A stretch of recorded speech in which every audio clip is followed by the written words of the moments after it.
My name is Phoebe, and I'm on the community team at Elastic. And the community team is primarily responsible for interfacing with developers out there in the wild of the tech industry. And we help kind of spread awareness of Elastic and educate folks about our technologies. And today we are having a discussion about diversity in cybersecurity and about how to be a great ally for the BIPOC community. Um, and I have a couple of my awesome colleagues here. I have Tanisha Turner, who is one of our support engineers, but also a security specialist. Tanisha, go ahead and introduce yourself. Thank you, Phoebe. My name is Tanisha Turner, and I am a support engineer. I'm level 2 here at Elastic. My background starts with I am a cybersecurity professional.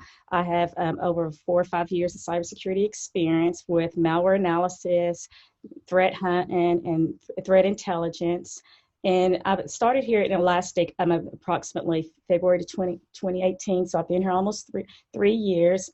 And currently, my focus right now is I'm working on a project now to build a threat intel project at this time, and that's just to be determined. And I'd like to go ahead and start off with Cami, pass it on to Cami to where she can introduce herself as well. And once we finish with our introductions, then we'll go through as far as with any questions that we have and everything about cybersecurity and how to be a better ally to Black, Indigenous, and people of color in a cybersecurity community. Okay, and go ahead, Cami. Hi, everyone. So I'm Cami Lewis. I'm currently the security lead for the community team at Elastic.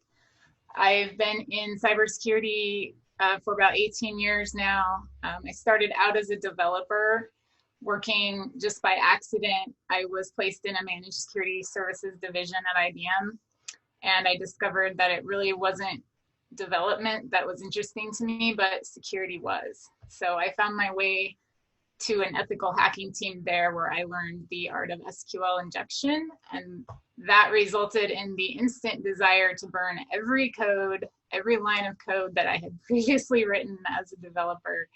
And the rest is history. So I've been in security ever since. Community is a very new role for me. It's very exciting. It's something I've not done before. In fact, when I came to Elastic, I had never heard the word community in the context of development and technology. So, but they brought me on for my security experience, and I've loved working here. So I think what we're going to do next is an icebreaker that Phoebe has for us and some information she'd like to share. Yeah, absolutely. So just to give a little bit of background about me as well. So I'm in my late 40s, and I've been through various different careers, changed my career several times, was a kindergarten teacher, was in marketing, and then I decided to go through a software engineering boot camp. And so now I am a full stack developer. And I was doing evangelism for a tech school, and then I came over to Elastic and got involved with developer relations. And that experience of being one of 3 women in an engineering program with 28 men was really interesting, and revealed to me that there are a lot of unconscious biases that we all carry. And so I have a little activity for us to do really quickly. I'm going to go ahead and share my screen with you. And you're going to be able to see a picture. And the picture, is everybody seeing it okay? Thumbs up if you can see the picture. Okay. So as you can see in the picture, there's a tree, and there's a line on the road, and there's a crooked line. So I want you to take a minute and just kind of take in the picture. Think about maybe why that line is crooked. Think about what might have happened to cause that line to be crooked. And then when you're kind of ready, you think you kind of know what you think you're seeing and what might have happened, go ahead, and if anybody's brave enough to just say, what you think might have happened to cause this crooked line, go ahead and unmute yourself and jump in. I'll start. This is Karen. I'll say there's an obstacle in the path that was too difficult for the person to overcome. So they just went around it. Excellent. Anybody else want to give kind of their idea of what might have happened? Maybe the people that were working on the road had a really tight timeline and they didn't have enough time to move the tree. Yeah.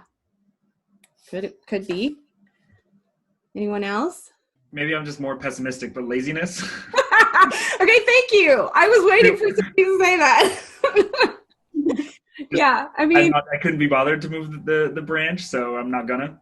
I mean, hey, yeah, like, that is a thing. Sometimes people just, it happens, right? Stuff happens. So yeah, that's one possibility there. Anyone else want to jump in and say what they think might have happened? Well, I'll tell you, this is even more pessimistic, Clint.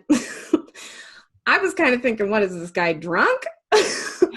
I mean, it's kind of funny, but, the reality is we really don't know. But what I want you to sort of take a minute to observe is how you first came to the idea of what you thought might have happened. And then see how that shifts for you if I share with you that there was a cyclist on the road next to this line painting truck driver. And perhaps, this is another scenario, he couldn't move because there was a cyclist on the road next to him. Now, it's not something you can see in the photo, but the whole point of this small exercise is to just kind of highlight how we all come to looking at something from a different perspective. And sometimes that perspective can be full of optimism or negativism, but the thing that I really kind of want to point out, I'm going to go ahead and stop sharing now, is that our willingness to examine our own possible biases is really the most important step in understanding the roots and stereotypes, prejudices in our society. We innately, as humans, this is something that we developed early on to survive, the ability to quickly and automatically categorize people, to distinguish between friend and foe. And that helped us, to succeed. And categories help us give order to our life and every day. And we group other people into categories based on social characteristics. But if we can't look at where we're coming from, and when we're looking at a situation, understanding like what our perspective might be, that is kind of these categories that we tend to lump people into are the foundation of our stereotypes, prejudice, and ultimately discrimination. So the point of that little exercise was really just to highlight how we can all come to something even as innocuous as a crooked line and put our interpretation onto it. So thanks for participating in that. Hopefully, it revealed something for you. It did for me the first time I did it.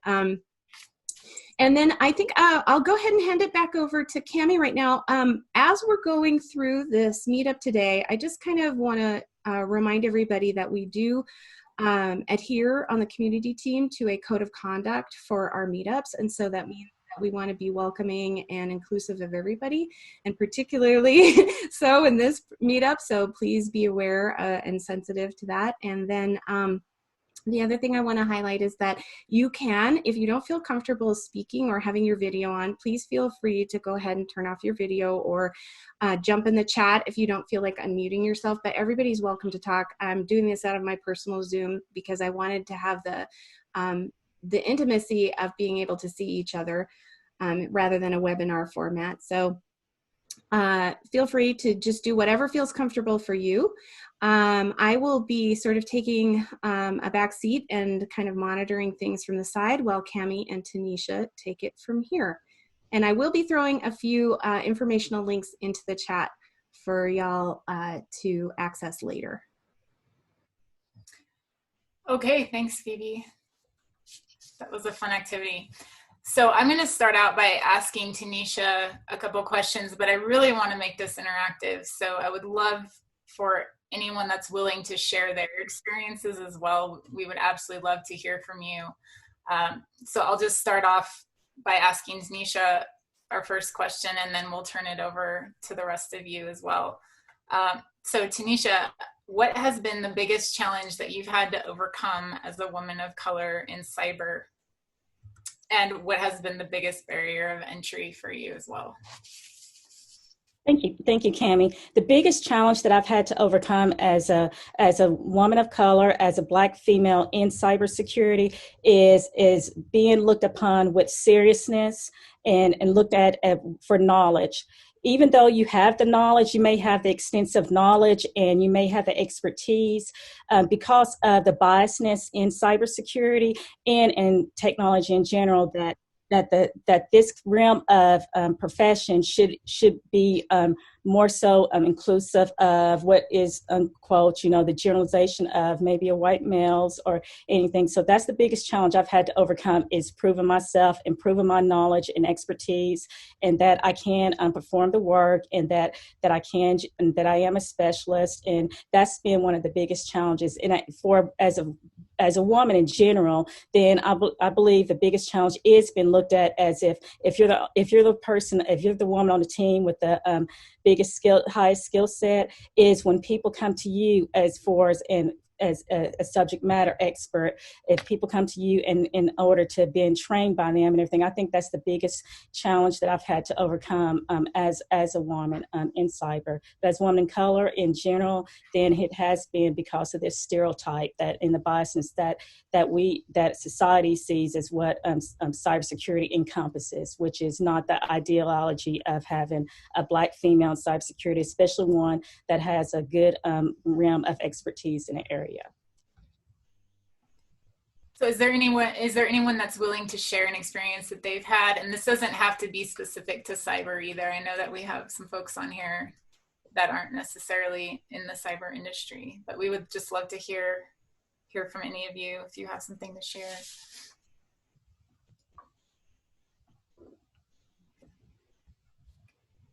So if not, I will talk about my experience very briefly. So to be very frank, the biggest barrier for me as a woman in this industry and tech in general, not necessarily just cyber, but it's been intimidation. And STEM subjects, science, technology, engineering, math, those were always my jam in school. And I never doubted that I could do this type of work. But from the very beginning of my career, I was always the only female in the room. On almost every engineering team that I was on, starting out in the first decade of my career, I was either one of one or one of two women in cyber. So that was really intimidating for me. And the lack of gender diversity was very apparent, especially as I attended events over the years, such as RSA and Black Hat, where really I just didn't see any women, or there was just a handful. It's really changed in recent years, and so that's tremendously encouraging. But still, to date, there's only 14% women in cyber, and that number is just too low. I've seen work cultures, nearly all of them, except the one that I currently work in here at Elastic, I've seen them get stuck in self-perpetuating unconscious bias. I've seen them hire more people that, look like them, or, I've seen them promote more people that look like them, whether consciously or not. But I really just feel that women shouldn't feel intimidated, and that's often their reality in this industry, in cybersecurity specifically. And at the end of the day, the only way to change the industry is for more women, for more women to get in and break down those barriers. So that's been my experience. And again, if anyone's willing to share their experience, I'll turn it over for a brief moment. Phoebe, perhaps you could share yours as well if you're willing. Sure thing. Yeah. So what you were just talking about was reminding me about even that little exercise. So as I mentioned, I was in a software engineering program It was like a 6-month-long intensive boot camp, and I was one of 3 women in a class of 28 men, and many of them were young, in their 20s. And like I said, I'm in my late 40s, and I have a couple of kids who are, teenagers now, and so I have a different perspective on life. I've had more experience working in the work world than many of the people that were in the program with me, and I think that was a really interesting process to go through, especially during group projects. What I would discover is that there was a tendency for someone to, this is just true of group projects, period, right? Is that somebody always tends to gravitate to the leadership role, and then people kind of fall into where they feel most competent. And so, but one thing that I noticed and observed really frequently was that the women and myself in the program, we had a lot of imposter syndrome. And so we would be really hesitant to take on leadership roles within a group project. And so one of the things that we did to kind of, spur ourselves on was we actually had a pretty frank conversation about it together. And then we decided, okay, the next group project that we're going to do, we pushed ourselves, we're going to take the leadership role.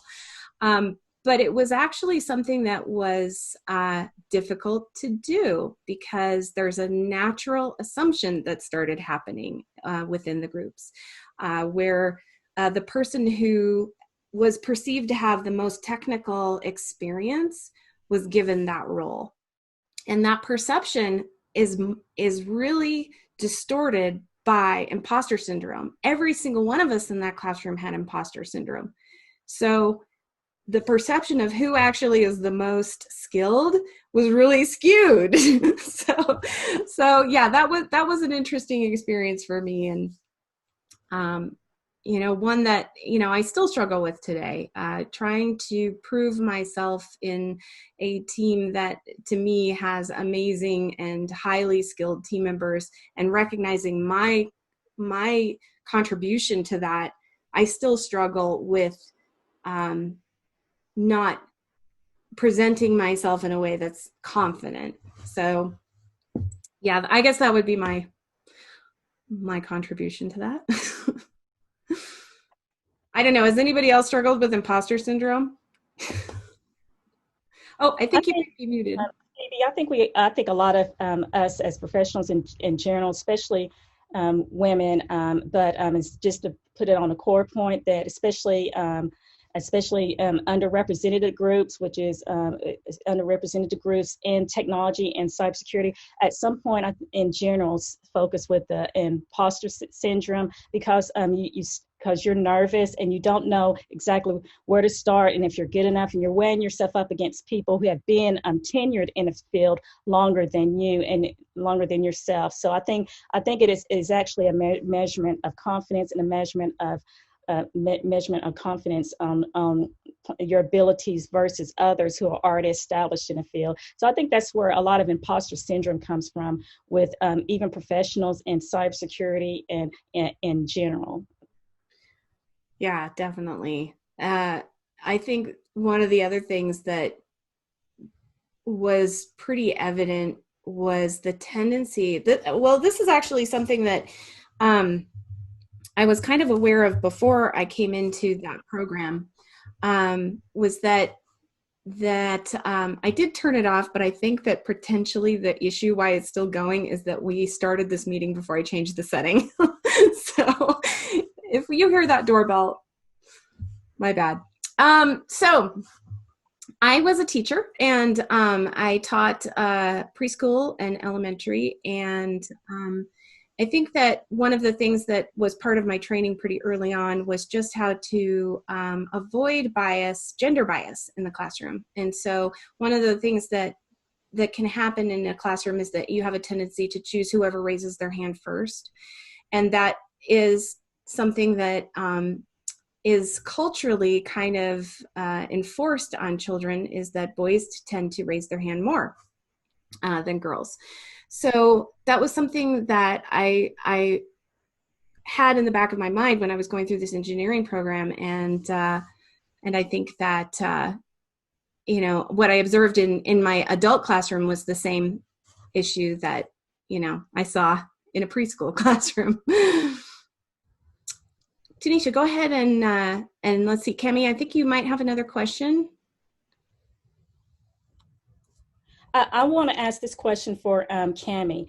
Cami, since you do have a lot of experience in cybersecurity as a female, and what would be your recommendation for anyone who is entry level, who to get and started in cybersecurity? What would be your recommendation, and how can they get started?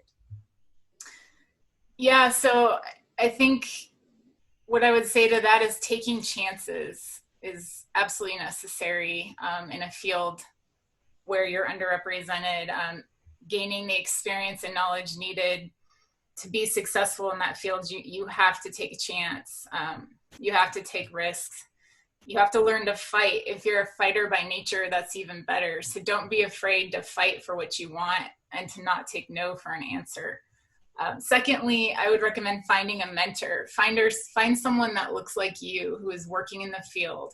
Ask them what their mistakes have been and see what you can learn from those mistakes. Ask them what they've learned from those mistakes.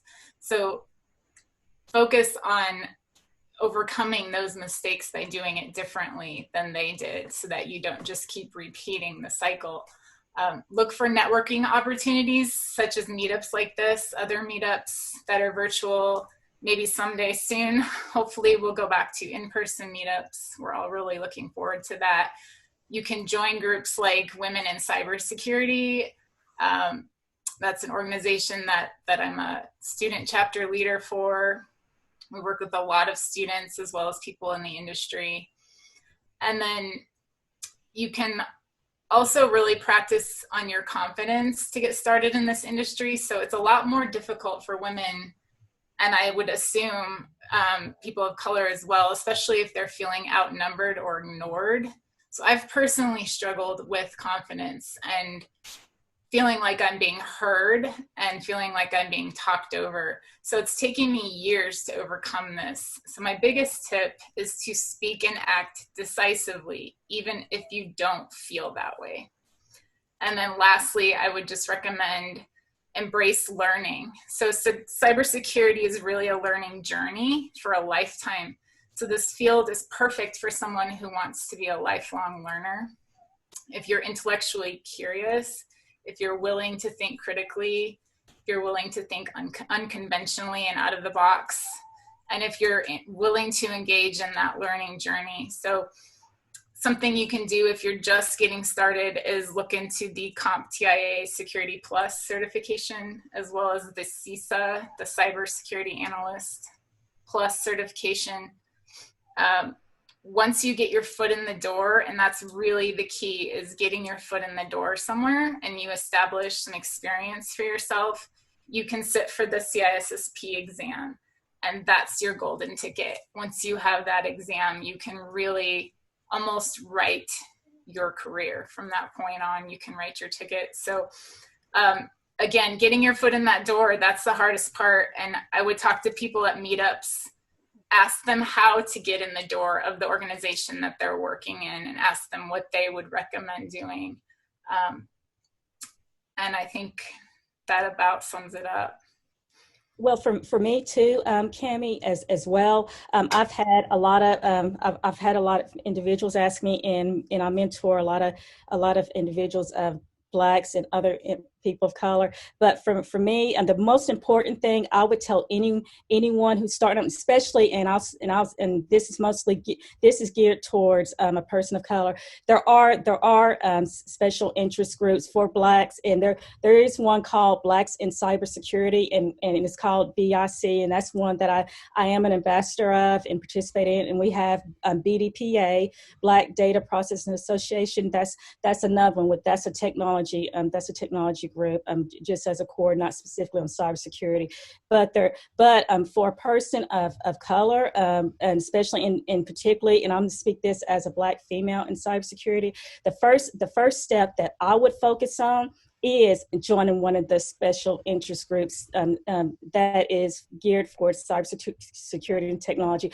And there are other groups too as well that you can seek out as far as on Twitter. I know, and I know for someone entry level, Twitter can be intimidating because we do have a lot of security people who are specialists that are on Twitter. But I will tell anyone this: please don't be intimidated by anyone that's tenured in the field, because no one started off knowing it all. That anybody who's been what they considered a security expert, and there are no unquote security experts, because no one is a know-it-all. And that if you that just because somebody's tenured doesn't mean that you don't have anything to contribute. Because even as an entry level person, you have knowledge that you can contribute as well, versus someone who is tenured. So that's what I would do. I would start off, as Cami said, mentorship for someone who looks like you, and then join special interest groups that are focused on cybersecurity and technology. And the next step I would try to pursue is this. Certifications in general are a good thing, but instead of focusing on certifications as a core and being panicky and focus on a technology that you can secure. First step is, if you have a technology, say for instance, you're into networking. If you have a technology that you want to learn how to secure, focus on that first before you even expand to certifications. Then seek knowledge resources, such as there's all different ones. There's some on Udemy, and then there's one there's EC Count. So there's a lot of different areas. So we'll put a lot of those resources out there as well. So that's what I would advise too, especially a person of color, that as far as to focus on as well.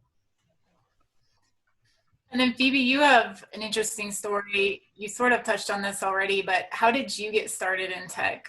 Was it really just the boot camp that got you? So no, I get your foot in the door. That's what yeah. I was. Yeah. So I took on a role admission advising for that tech school. And so I was interviewing students who were coming into the program, and most of the students didn't have any technical skills to begin with, or very beginning ones. And that was really inspiring to me. I saw lots of people who were just like me, who were getting started in this career path. And I thought, you know what, if they can do it, I can do it. And so, yeah, I decided that, and, I was an English degree student, and that was my bachelor's degree. And, my family was very surprised that the direction that I wanted to go in with tech. And I didn't get a lot of positive messages about whether or not, this was a good career path for me, but I had to power through that. And definitely think of myself differently. I had to reframe what I thought about myself in terms of being a technical person. So that's kind of how I did it. I started out in kind of an adjacent role and then kind of worked my way in, but I felt that becoming more technical and learning how to code was really the best way for me to carry on doing what I was doing, which was evangelizing. It just wasn't technical. Because that is the role that I migrated to after the admissions advising role. And doing that actually was really life-changing for me. So I'm really glad that I did it and would recommend it to anyone. Someone asked about certification and other roles, and there's also one for EC Council as well that I put in there. So what we're going to do too is we'll have all these resources as well that we'll put out there for anyone that's interested. Phoebe, when did you change your career? How many years ago? Yeah. So I had, let's see, this would have been in 2018.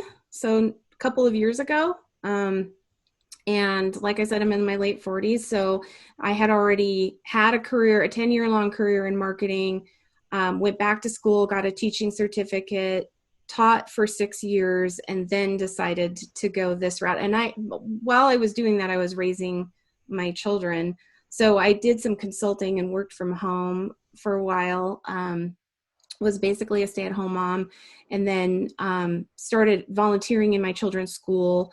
That's how I got into teaching. And then I did have the benefit of being in a relationship with someone who was in the tech industry. So I knew sort of peripherally how things went in the tech industry, but really once I started taking that boot camp, that was really when I started to understand more about technology and the industry itself. Not that long ago. You can change your life at any point. That's my I agree with that. Yeah, exactly. So Tanisha, what motivated you to get into security, knowing that there would be some barriers to overcome? What motivated me to get into security is first off, once I decided, you know, I had a curiosity as far as okay, when in technology, I was the first thing that I was saying, okay, so if I have a laptop, how can I keep somebody out of my files and everything? What happens in the back end of that? What happens in the back of that? So what motivated me was more of a curiosity on how do I keep hackers from taking my data and all that. I actually had a curiosity on that, and how can I myself keep that secure? So the more I studied it, and then that actually kept getting me excited, and I develop a passion on, hey, yeah, I'd like to do this. So that's what motivated me, is more of a curiosity on how to secure my data, and a curiosity on how I can prevent any hackers from taking any of my files on my network. So that's what really motivated me. And once I developed that curiosity, then I chose like an area that I wanted to focus on, and then I actually pursued that and started learning that. And once I chose that area.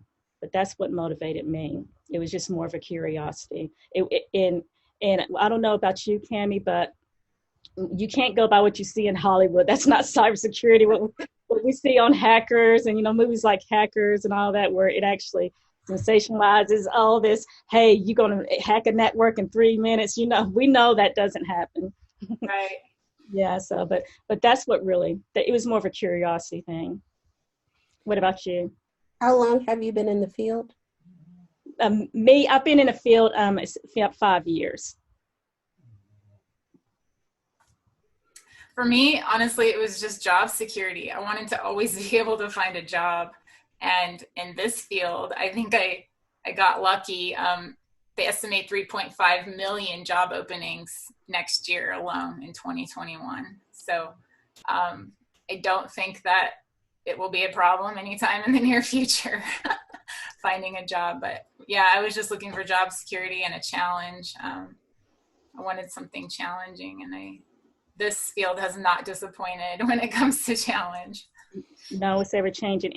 And then to pinpoint that, I mean, that's what motivated me. But as far as Robin was asking, as far as my years in it, if you want to count practical years, it's 5 years. But if you want to count years before actually getting the first job in cybersecurity, then it would be 10 years in a field, in an area. So that's one thing I forgot to mention. But yeah, I mean, as far as job related, is 5 years. But as far as being in the industry itself, as far as learning it and knowing how to do those cybersecurity techniques, it's been 10 years. And Cami, did you go to school for cybersecurity, or is this your second career? So I went to school for information systems, and I didn't really know what I wanted to do. That's a very broad category, right? So when I got out of school, I got a job as a developer just through a connection that I had. And I just so happened to be working as a developer in a security department and an organization that did manage security services. So I got into it by accident. I discovered I didn't like development, but I really liked security.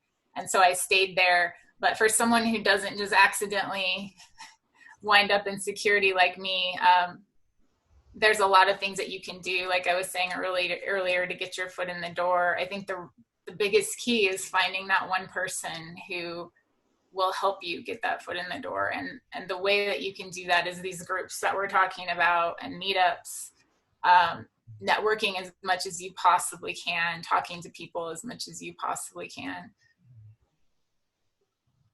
And Yeah. specialize. Choose an area of interest and specialize on it. Don't look at security as trying to be a hacker. Security is not about hacking or anything like that. See, a lot of people have that misconception of what cybersecurity is. It's a broad spectrum of different specialties. I mean, you even have non-technical cybersecurity, such as risk management and security and compliance. So it doesn't necessarily have to be all technical. You do have other areas and that you can pursue cybersecurity in. I mean, such as, like I said, risk management, security and compliance, which security compliance, because of all the data leaks and everything, that is something that is actually is equally as important as actually the technical portion of it as well. So that's another area too, is just choose your area of interest and focus on it. Don't focus on being a jack of all trades on all the broad spectrums. Focus on one area and be the best that you can be at that area. Yeah, and you make a really good point too. There is a misconception that security is this extremely technical thing, and it can be, and many aspects of it are, but just as an example, in my current role, my job is to connect with people in the security community and to connect them with each other. So people skills and social skills are a really big aspect of my position. So don't be intimidated by the technical side of security. There's rules out there that are not as technical. Compliance needs more of a legal hat. You need to wear a governance hat and a legal hat. So you're not necessarily in the technical trenches of security if you're working in compliance. I worked in compliance for almost a decade. So yeah, there's a lot of areas you can go into. So once you start researching, you'll discover, there's very specific areas that you can start specializing in based on your interest level. So Tanisha, I wanted to ask you, what are some of the biases that you've discovered along your journey or that you've run into along your journey in security?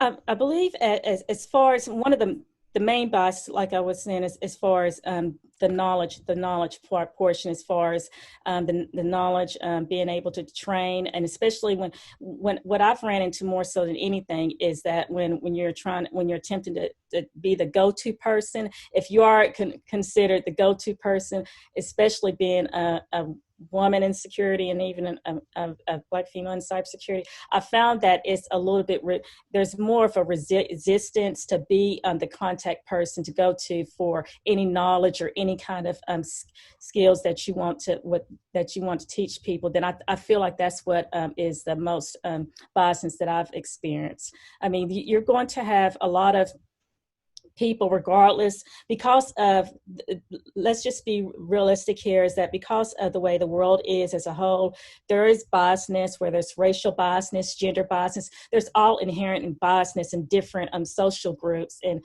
ethnicity groups. So I think that the problem is, until we can overcome those biasness, then I believe that you're going to always have that struggle. But that being said, then I think the best thing for any female, and especially a female of color in this field, is never be intimidated, never quit, always stay true to yourself and stay strong and focus on achieving your goal regardless. You're not defined by what people think of you, and you're not defined and your knowledge and your expertise is not defined by who says, hey, you're the greatest. You're not defined by that. As long as you focus hard and focus on an area and specialize, then you will have no problem in this field. And regardless of where you are and regardless of your background, you're going to always encounter those biasness. But it's always the most important thing to focus on is that you focus on yourself and ignore those biasness in this field.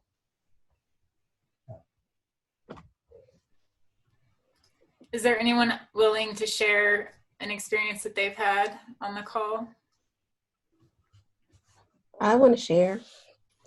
I've been in the tech field since the 90s. And I'm just now realizing that the things that I went through, I'm naive. I thought that I always looked so young. So every time I had to start a new job, I had to prove myself. I never realized it was because I was Black. I never realized it was because I was a woman. I'm just now realizing that. But even here at Elastic, I don't have to prove myself because I'm tired and I could care less. But even here at Elastic, I am not given the same respect as some people are given. And it's okay because I'm tired. But I'm like, my eyes are just open to the world now. I just never realized it.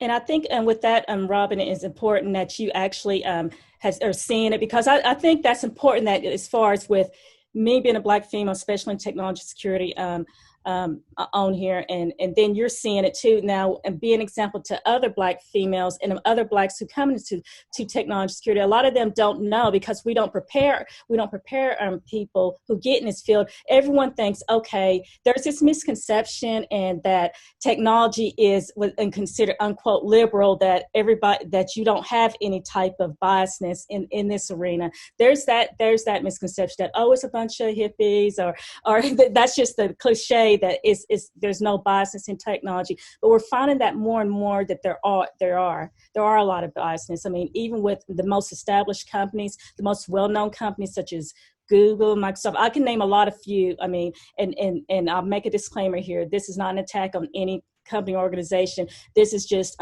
facts and statistics, as far as that there are inherent biases that within every organization. And as far as for people of color, and I'm just going to focus on as far as Blacks in technology and cybersecurity, we have to prove ourselves 5 times, or I say 10 times more so than a candidate who doesn't look like us. I mean, you can work. I mean, you can't be mediocre. And I had said this before, and just so to expand it to the community, you can't be mediocre. You have to be exceptional, no matter what. I mean, if you can have a degree such as myself, bachelor's in security, and have 2 degrees, and have 5 to 10 years of experience, and actually 10 years as a whole. But someone else can come in that doesn't look like you and have not even those correct credentials, but will be at the same pay scale.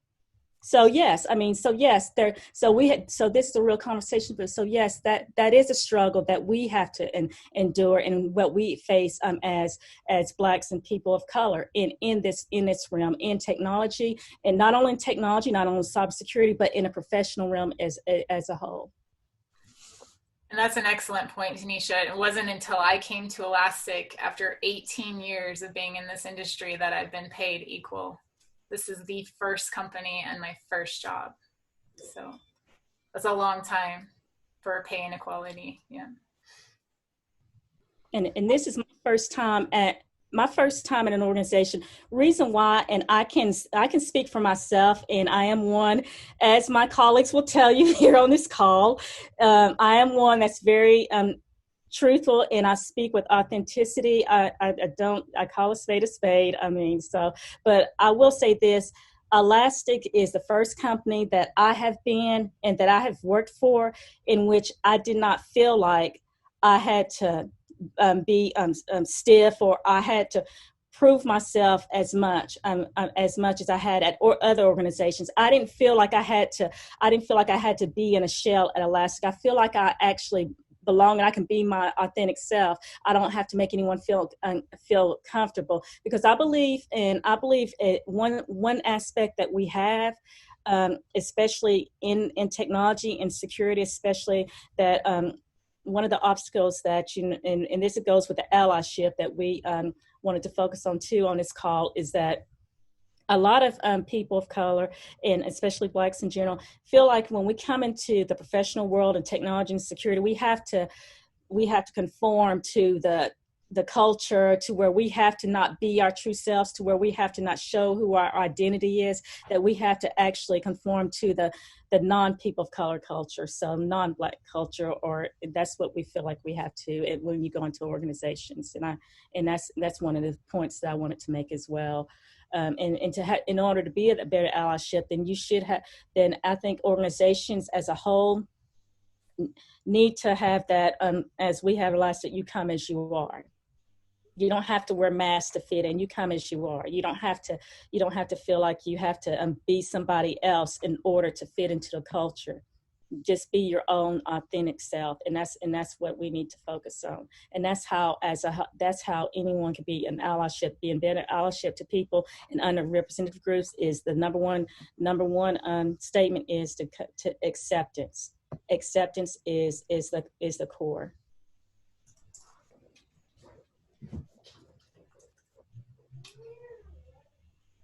Anyone else have an experience that they'd like to share? Does anyone have any questions as far as how to get into technology? I know we just touched on that, or if you wanted to do a career change in the middle, say for instance, if someone here has a role in, say for instance, sales, and they want to know how to go into technology or go into security. Does anyone have a question about that? At my last job, I was actually doing compliance and PMing for our cybersecurity projects. It was at Verizon, and I just considered myself a project manager. I had no idea that I was in cybersecurity until this conversation right here. But the good thing is, I know a lot of people didn't join. I'm very appreciative of this conversation, because it's opening my eyes to just opportunity, knowing my value, my worth. I've always had confidence. That was never a problem, but Verizon sucked the life out of me, and I took 3 years off. So now I have to rebuild who I am. And just having these types of conversations and having these resources will allow me to move forward. Okay, and I believe, Robin, thank you for sharing that. I believe that's very important, and now that you have an ally that you can go to and ask questions and get into the field and however you want to do that. But yes, I think that's very important that we have these kind of conversations. And especially when other people who are watching this on the recording, and that they too will know what to expect, and that yes, number one fact we have to realize is that we're all, in general, we're all human beings. We're all human, but but as humans, we do know that we do have the biasness. There is a biasness in society, and there's a biasness in the world as a whole.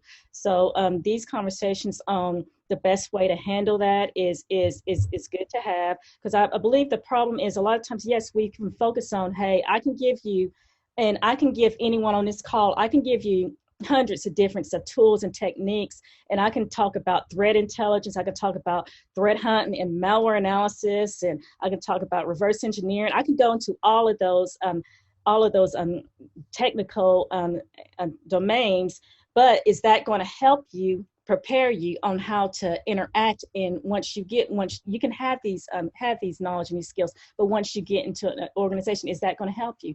No, but I believe calls like this and having this engagement will help others, especially women, and especially Blacks and people of color. I believe that's the purpose of this call. And we're going to be closing just shortly. Does anybody have any closing as far as questions that they want to ask myself and Cami, as far as technology, being women in technology and being women in cybersecurity? Does anybody have any questions or anything like that? It could be anything. I have a question. So the company that I work for is starting a diversity and inclusion program, and I'm just wondering what Elastic has and kind of what that looks like. As far as diversity and inclusion for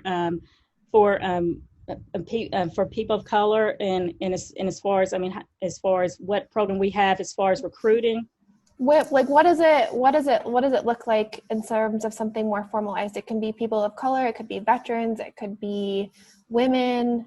Karen, would you be able to answer that by chance? Yeah, absolutely. Hi, everyone. I'm Karen Penn. I'm a team lead for diversity, equity, inclusion, and Elasticares. Sorry, my dog is annoying me right now.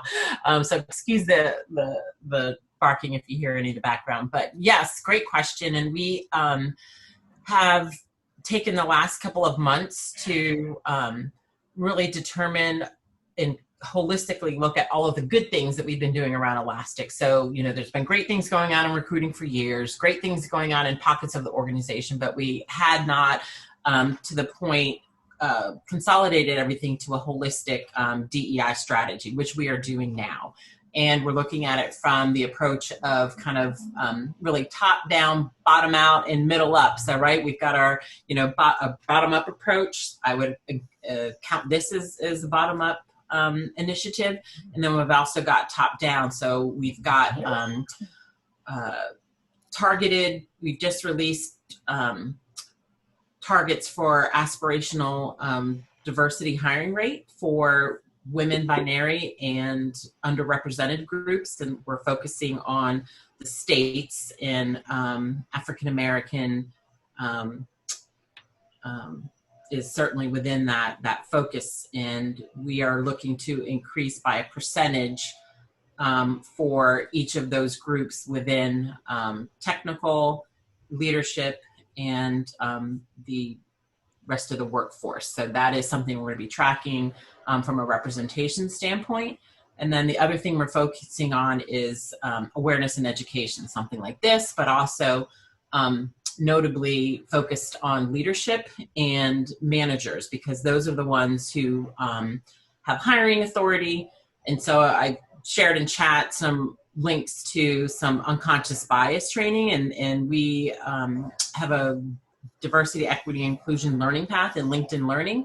And anyone who's a hiring manager, recruiter, or an interviewer on an interviewing panel is required to complete minus the bias training. And similar to kind of what Phoebe shared earlier, the training underscores that we as humans have unconscious bias. And the goal is to acknowledge that and to ensure that that bias doesn't unduly impact decisions, particularly hiring decisions, that they don't meet a certain, pedigree or experience, et cetera, which traditionally negatively impacts women, binary, and underrepresented groups.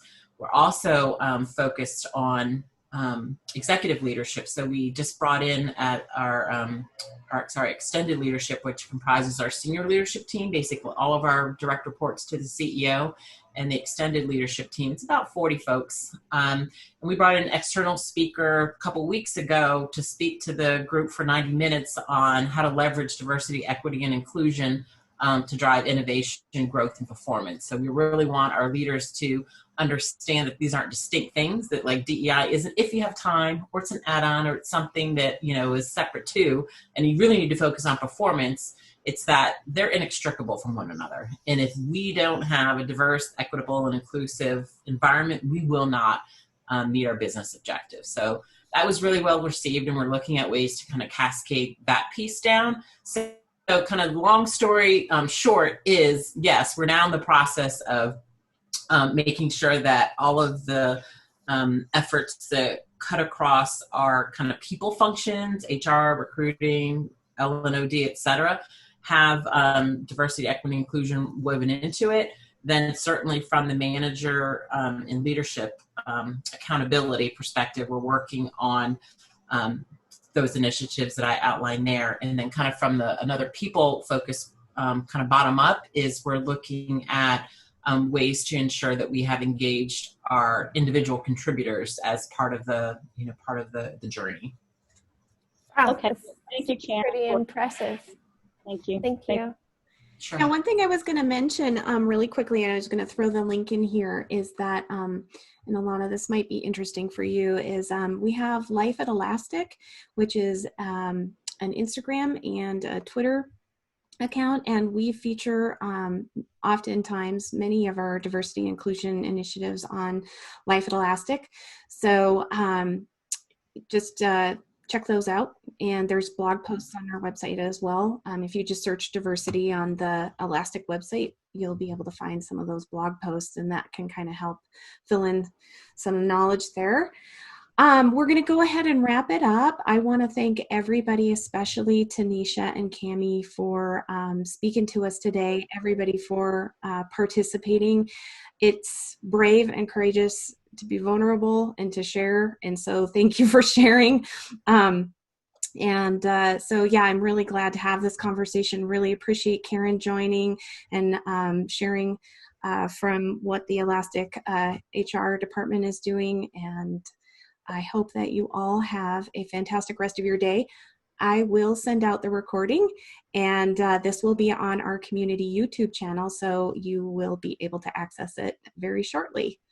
So thank you, everyone. Thank you. Yes, thank you so much to everyone. Thank you, Thank Tanisha. you.